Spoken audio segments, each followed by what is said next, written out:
Alors, bonjour tout le monde. En cette période de confinement, je vais vous présenter une petite recette que vous pouvez faire à domicile. Donc pour cette recette, vous aurez besoin de cire d'abeille non purifiée, c'est-à-dire qu'elle est marron foncé, marron clair, de résine de pin purifiée. Alors pour la purifier, vous prenez votre résine, vous l'enroulez dans de la gaze médicale, vous la fermez avec de l'élastique, vous la faites bouillir dans une casserole et la résine va remonter à la surface et avec une cuillère à soupe vous écumez et vous aurez ainsi votre résine purifiée de tout déchet. Vous aurez besoin aussi d'un peu d'huile d'olive et d'un peu d'huile de noix de coco. Alors de l'huile de noix de coco, première pression, c'est-à-dire non raffinée. Alors cette recette ne vient pas de moi, je l'ai vue sur la chaîne Emily Outdoor Adventures.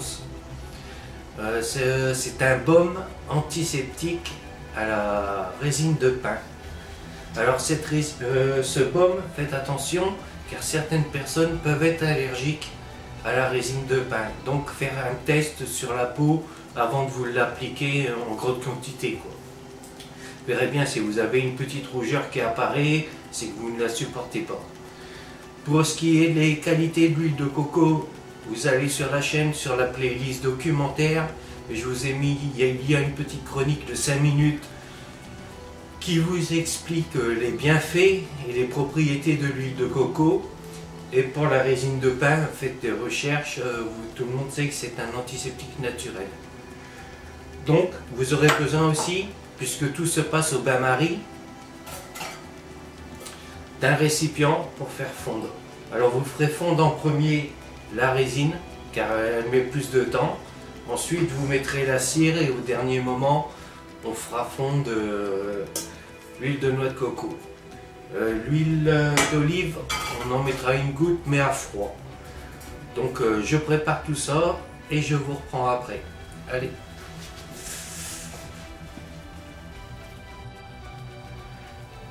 Alors voilà, je viens d'allumer mon réchaud à alcool. J'ai mis ma résine de pin à faire bouillir jusqu'à temps qu'elle soit liquide pour faciliter le mélange. Vous vous doutez bien que si elle est dure, ça se mélangera pas. Donc là, je vais laisser chauffer jusqu'à temps qu'elle soit liquide. Il y en a pour un petit moment car c'est assez difficile. Donc je vous reprendrai plus tard quand je rajouterai la cire et la noix de coco qui sont plus rapides à fondre. J'ai oublié de vous préciser, j'ai 23 g de résine de pin car je compte faire une préparation de 63 g, de 60 g de ce baume. Donc il faut compter 40% de résine de pin raffinée, 40% de cire d'abeille non traitée et 20% d'huile de coco vierge première pression. Et l'huile d'olive, l'huile d'olive que vous achetez dans le commerce, il n'y a rien de spécial là-dessus. Vous pouvez même mettre de l'huile d'olive parfumée au citron, c'est comme vous voulez. Donc voilà, je fais tout ça et je vous reprends après pour le mélange et le résultat de la préparation.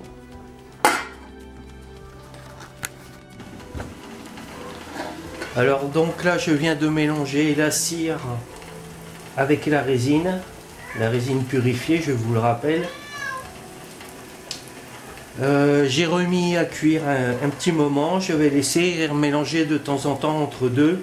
Ensuite on fera fondre de l'huile de coco et on rajoutera l'huile d'olive.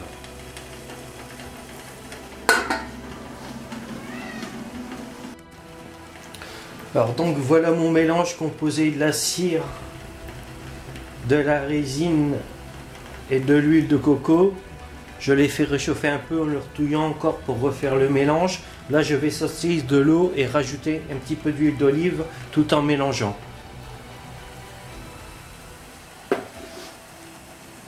Alors l'huile d'olive il n'en faut pas beaucoup. Voilà.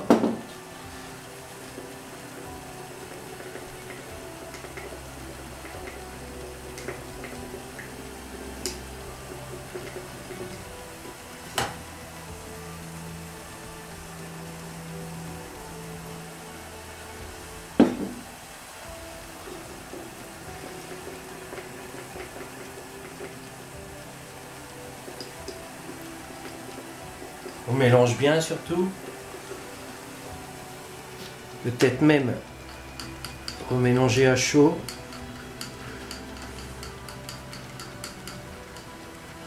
Parce que si c'est comme le savon, des fois ça prend un peu la saponification à chaud. Alors je vais pas faire cuire longtemps, hein. C'est juste pour dire de chauffer un peu en mélangeant. Et après je vais transvaser dans mes petits récipients. Et on verra une fois refroidi ce que ça donne, si ça réussit ou pas. C'est un essai, hein, c'est la première fois que je le fais, donc je ne peux pas vous garantir le résultat. Et vu que je ne parle pas beaucoup anglais, il y a des choses que je n'ai peut-être pas comprises et que je n'ai pas faites. Donc voilà, on mélange un petit coup.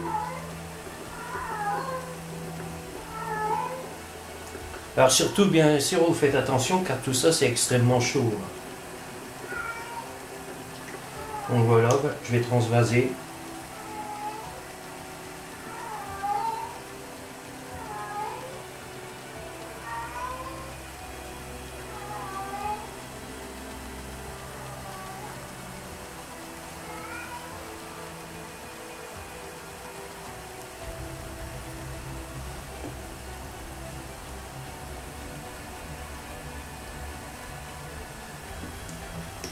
Hein?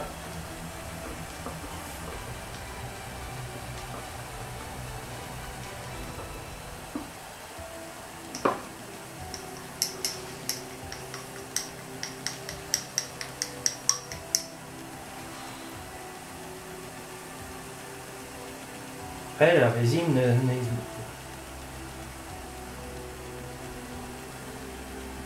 ne se comporte pas comme dans la vidéo. Je vais peut-être tout remettre à chauffer.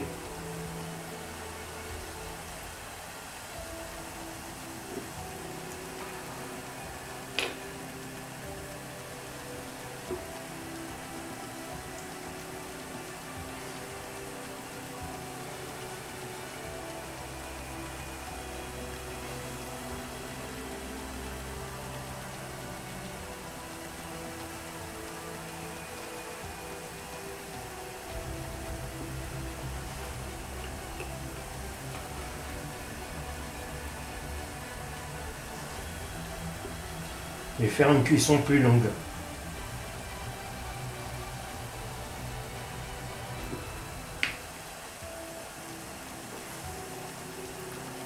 Mais on peut voir déjà que sur le bois,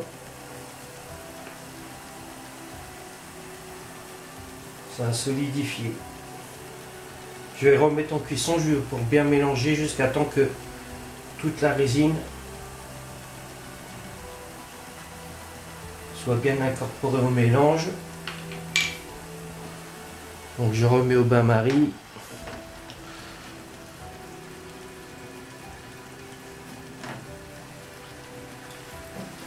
Je vais gratter les résidus et je vais les remettre.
Alors donc voilà, j'ai fait réchauffer le résidu de résine qui n'avait pas fondu.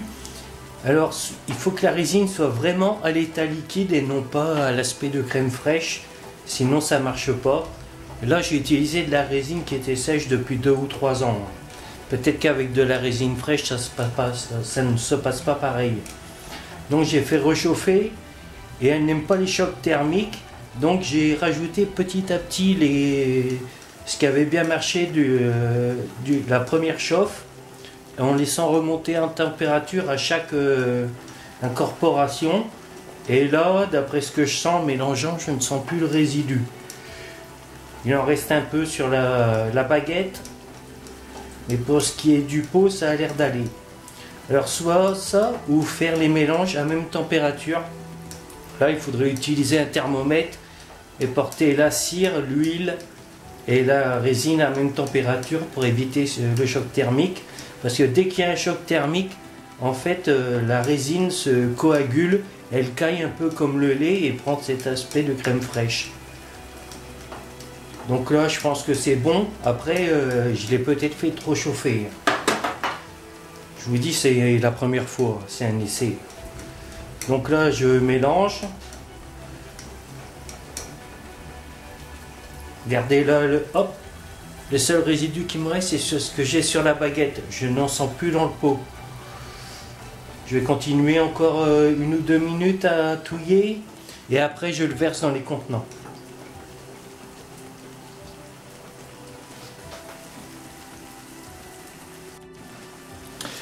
Donc voilà, ça fait 3 minutes que j'ai laissé en plus sur le feu. Je sors mon mélange. Vous voyez, c'est un peu l'aspect du miel et je vais transvaser tout de suite.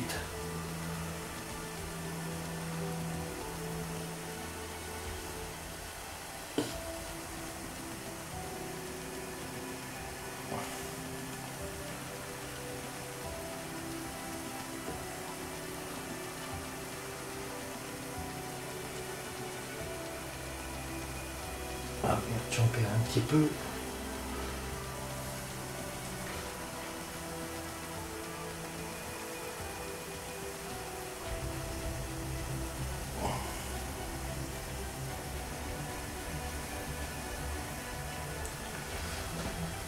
Bon, là on peut voir le résidu, il y en a moins que tout à l'heure, ou à moins que ce soit un résidu qui reste en fait. Je ne sais pas, je vous dis, c'est la première fois que je le fais. Donc là je vais laisser refroidir, on verra la texture après. Voici le refroidissement, le résultat après refroidissement. On obtient une pâte de la consistance un peu du baume à lèvres, peut-être même un petit peu plus dur. J'en ai étalé tout à l'heure sur ma main, ça va faire plus d'1 heure, je n'ai aucune réaction allergique. Après, à savoir si c'est antiseptique ou pas, je sais pas, il faudra voir à l'usage. Mais bon, avec 23 grammes de résine purifiée, j'ai pu faire 7 contenants de petite taille, mais suffisant pour être transporté sur soi ou dans son sac. Donc voilà, je vous tiendrai au courant pour savoir si ça marche. Par contre, ça sent bon et c'est très doux au toucher. Voilà, je vais vous laisser et puis je vous souhaite un bon confinement à tous et je vous dis à bientôt.